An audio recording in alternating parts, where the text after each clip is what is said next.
究竟是怎样的一部韩国悬疑片，凭什么让无数观众看完后冷汗直冒？有人说它是人性悬疑片里的封神之作，全程反转不断，每一帧都在挑战你的心理底线。真正让人忘不掉的不是那些大尺度镜头，而是他把人性深处的阴暗扒得一干二净。有人为了钱甘愿被捏住软肋，有人为了欲望心甘情愿沦为奴隶。作为一名发了255条视频却只有2.3万粉丝的影视解说博主，今天为大家带来韩国悬疑片《隐藏的面孔》。女主秀妍是乐团里的大提琴手，技术拔尖，她母亲更是乐团的团长，团里的指挥家，程震业务能力也没得说。秀妍的母亲为了稳住乐团，有意的撮合秀妍和程震，婚房都装修好了，婚事近在眼前。可就在这个节骨眼上，秀妍觉得程震对自己越来越冷淡，尤其是看到别的女人往程震身边凑时，她心里的火蹭蹭往上冒。秀妍这个人的占有欲和控制欲强到了变态的程度，质问为什么你对谁都温柔体贴，为什么偏偏对我冷着一张脸？两人话不投机，大吵了一架。为了验证程震到底在不在乎自己，秀妍想出了一个作死的计划。她找到学妹美珠帮忙，嘴上还抱怨着程震哪儿都好，就是好像不怎么爱我。你좋아하는 건 안 되지.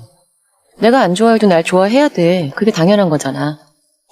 美珠听完都无语了，你这控制欲还是老样子，一点没变。原来之前美珠帮秀妍装修婚房时，发现屋里藏着一间密室，钥匙一直由美珠保管。秀妍这次的计划就是自己躲进密室，让程震体验一下失去了才知道珍惜的感觉。等走进密室的那一刻，秀妍感慨万千，这里跟学生时代一样，全是回忆。原来读书时，她和美珠就是恋人关系，美珠对她言听计从，不仅当跟班，甚至甘愿做她的奴隶。当着美珠的面，秀妍给程震录了一段分手视频，谎称自己要出国散心，让美珠暂时顶替自己的位置。实际上，他是要躲在密室里暗中观察程震的反应。他甚至已经脑补出程震看完视频后痛哭流涕的样子。录完视频，秀妍把衣柜翻得乱七八糟，伪装成赌气出走的现场。美珠帮他备好日用品和食物，在一副依依不舍的表情中，秀妍钻进了密室。这间密室的隔音效果堪称恐怖，外面完全听不到里面的声音。墙上还装了2面巨大的双面镜，从外面看就是普通镜子，从里面却能把外面的一切看得清清楚楚。秀妍心里一阵窃喜，唯一的缺点是密室里手机没有信号。程震回家看到视频后，确实难过了一阵，但远没有秀妍想象中那样痛不欲生。即便如此，被人牵挂的感觉还是让秀妍浮想联翩。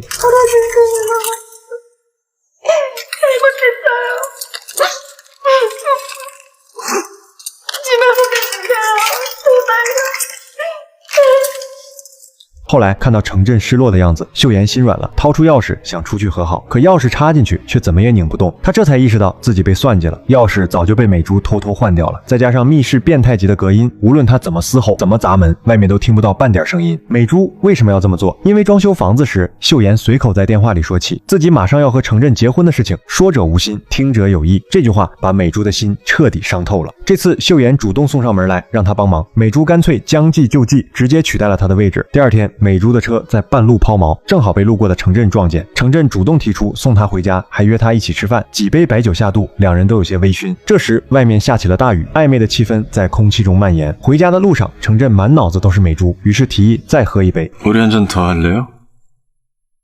어디서요? 우리 집 갈래요?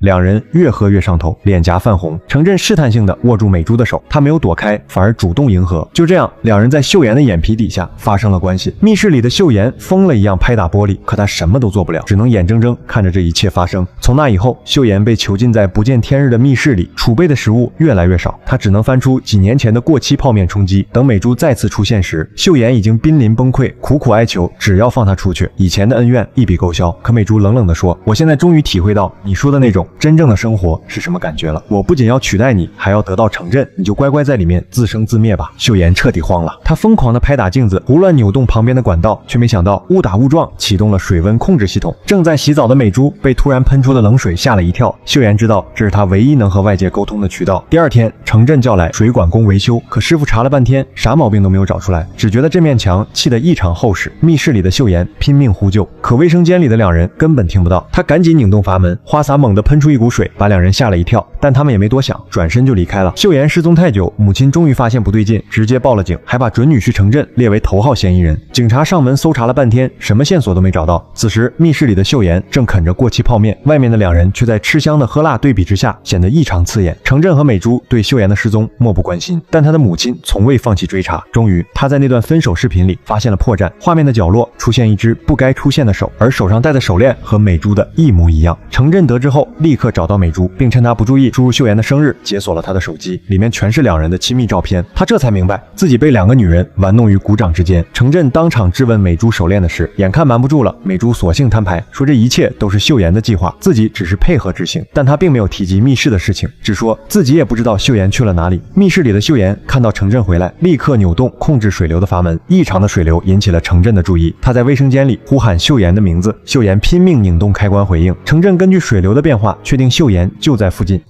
너 혹시 2층 안에 있는 거니? 갇힌 거야? 나 갇혔어. 나 구해줘. 나 구해줘.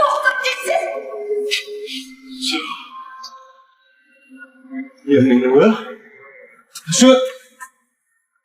最终锁定在那面镜子上，他敲了敲镜面，凑近一听，里面传来微弱的震动。程振立即举起花瓶，准备砸碎玻璃，可举到半空又突然停住了动作。他突然想到，密室里能看到外面的一切，那他和美珠做的那些事儿，岂不是全被秀妍看光了？现在放他出来，自己就完了。冷静下来的程振想通了所有事情，美珠主动接近，跟自己发生关系，就是为了报复秀妍，故意让他在密室里亲眼目睹这一切。他找到美珠，说自己已经知道秀妍被关在密室里，再关下去，他会饿死在里面，这相当于就是谋杀。美珠的回答也很现实，第一人是他自己进去的，跟我没关系。第二，你也别在这里装好人，要是真想救人，早就把美妍救出来了。而程振其实也不愿意放秀妍出来，最后美珠把决定权交给程振，救不救自己看着办。回家后，程振内心挣扎了很久，最终还是选择了沉默。他怕秀妍出来后毁了自己的前途，决定让她在密室里自生自灭。可第二天，秀妍的母亲就找程振谈话，如果秀妍还不回来，你这个指挥家也别当了。他早就看出程振和美珠之间有猫腻。谈话结束没过多久，程振和美珠同时收到秀妍发来的短信，说自己已经回到母亲身边，让乐团所有人过去集合。实际上，这条短信是秀妍的母亲找人用女儿的手机号伪造群发的。如果心里没鬼的人会去集合，心里有鬼的人自然会找借口回避。果然，程振和美珠都没出现。这时的俩人正在商量该怎么办。现在唯一知道的是，钥匙还在美珠手里，人也确实没被放出来。为了不把下半辈子搭进去，他们最终决定打开密室，看看里面到底什么情况。刚打开门，一股腐臭味扑面而来，秀妍倒在地上，气若游丝。当美珠上前查看时，秀妍突然抱起，死死抓住她不放。美珠被吓得魂飞魄散，程振赶紧上前把两人拉开。美珠以为秀妍已经被关封了，可她万万没想到，程振反手就把她摔到墙上，然后小心地扶起秀妍向密室外走去。因为秀妍代表着财富和地位，在利益面前，所谓的爱情不堪一击。出来的秀妍既没有报警，也没有声张，她要用捏住程振把柄的方式，让他活在愧疚和罪恶感中，并对自己百依百顺，这恰好满足了他的控制欲。而被打晕的美珠像当初的秀妍一样被关进密室，这种对所有人的绝对掌控，让秀妍获得了巨大的心理满足。她对程振早已没有感情，脸上只剩下毫不掩饰的嫌弃。她重新布置了密室，每天把美珠打扮成各种样子，而物资应有尽有，把美珠养得服服帖帖，既是为了满足自己的占有欲，也算是成全了美珠骨子里的奴性。电影到这里也就此结束。隐藏的面孔不是在宣扬扭曲和报复，而是用一场荒诞的密室困局撕开了人性的软肋和欲望的陷阱。秀妍因病态的控制欲作茧自缚，美珠因执念展开复仇，程振因自私贪婪迷失本心。三个人在欲望的漩涡中互相伤害，最终陷入了畸形的控制与被控制。秀妍用控制掩饰不安，美珠用复仇抚平创伤，程振用妥协换取利益。到最后，没有一个人是赢家，全成了欲望的奴隶。而真正的幸福从来不是靠控制别人来获得，而是学会克制欲望，尊重彼此，放下偏执与贪婪，珍惜身边那些真诚待你的人。大家好，我是阿元，